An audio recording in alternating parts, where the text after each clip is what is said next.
Okay, so in this video we're checking out another FPV goggle. This is an analog FPV goggle from Eachine. It's a VR004 4.3 inch, and it has a 4.3 inch screen, as you can see here, and basically it's an FPV monitor, as you can see, with a goggle case that this will attach to. So this will go in here like such. And it isn't that easy to get in and out, but yeah, it uses these clips right here that hold it in place on the top and also on the bottom. And there's a Fresnel lens in there.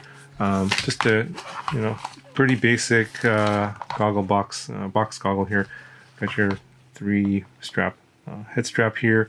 The angle on here is very shallow. So even on my very wide face, I don't get full contact here on the sides.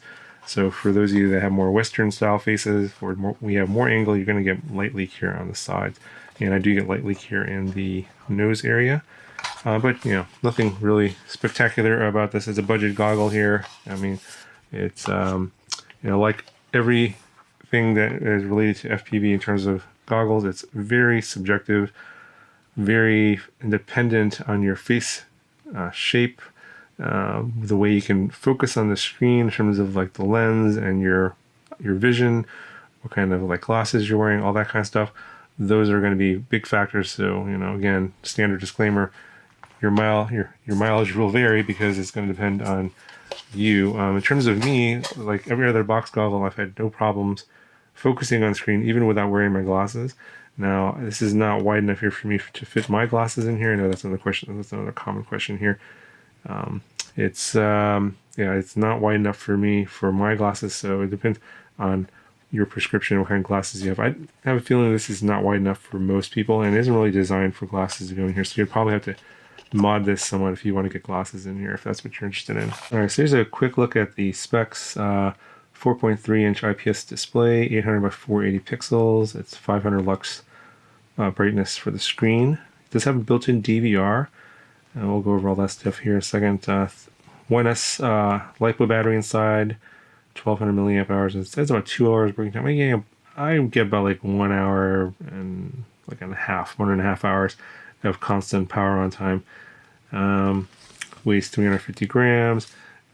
It charges via micro USB, and it does come with a micro USB cable, but also comes with one that connects to an XD60 here, as you can see, because the input voltage range is 5 to 23 volts, so 2 to 6S ready. So if you want to power it or charge up the internal battery with like a LiPo, like a 2 to 6S LiPo, you can do that with the XD60 connector, and that'll the voltage regulator inside there will be able to handle that no problem and charge the battery inside.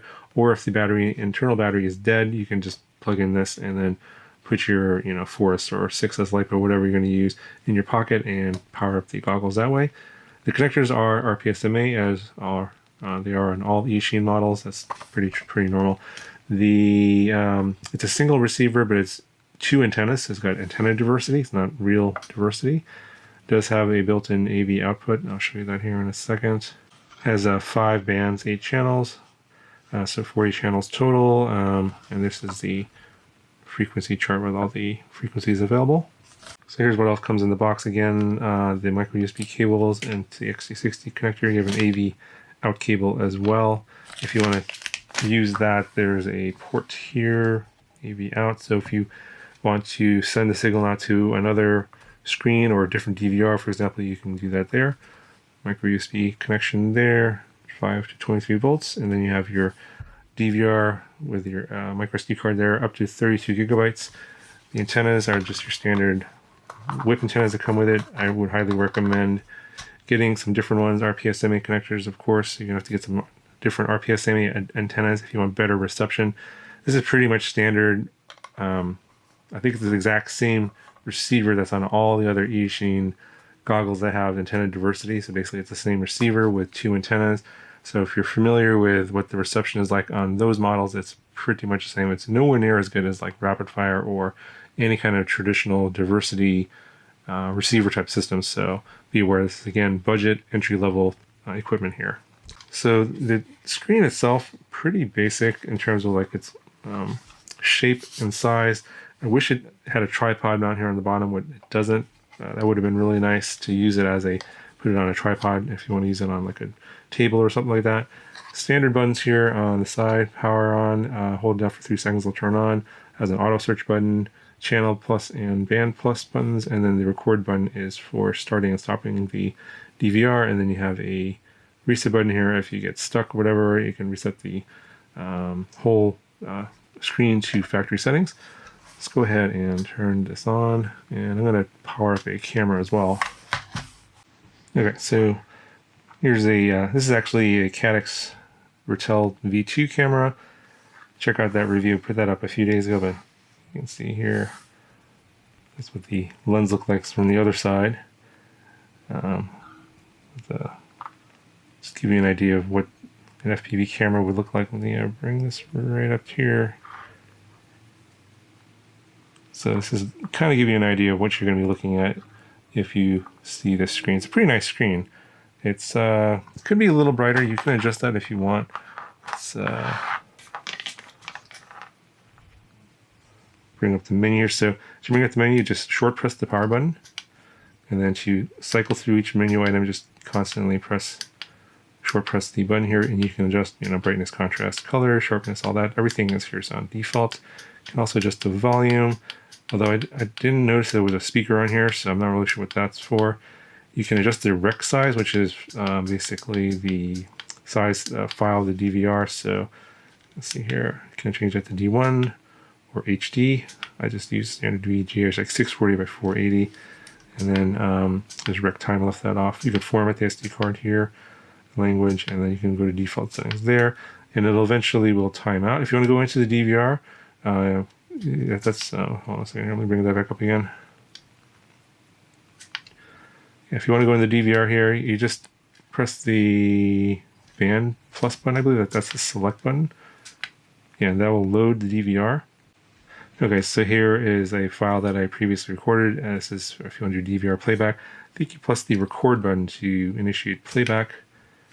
Yeah, so that'll make the video go forward, and then you can pause it by pressing the record button.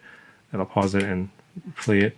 And if you want to increase the forward speed, oops, that's the delete button. I don't want to hit that. It's if you hit search, that'll actually request a delete. If you want to go back, hit the power button. I think it's the band button here. Increase it by forward speed 2x, and there's the recording's too short, so let me start that again, and then hit the band button, forward 2x, 4x, 8x. You're going to go backwards. Hit the channel plus button, so backwards speed 1x, backwards speed 2x, 4x, 8x.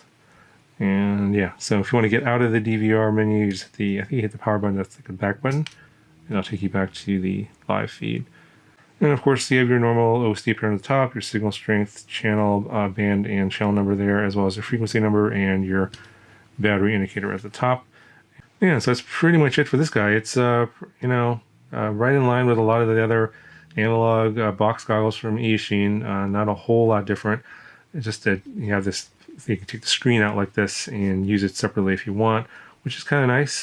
But again, whether or not this is going to work for you for your face shape and all that, it's really going to depend on what kind of vision you have and the face shape you have. So this may work great for you. It may not fit you at all.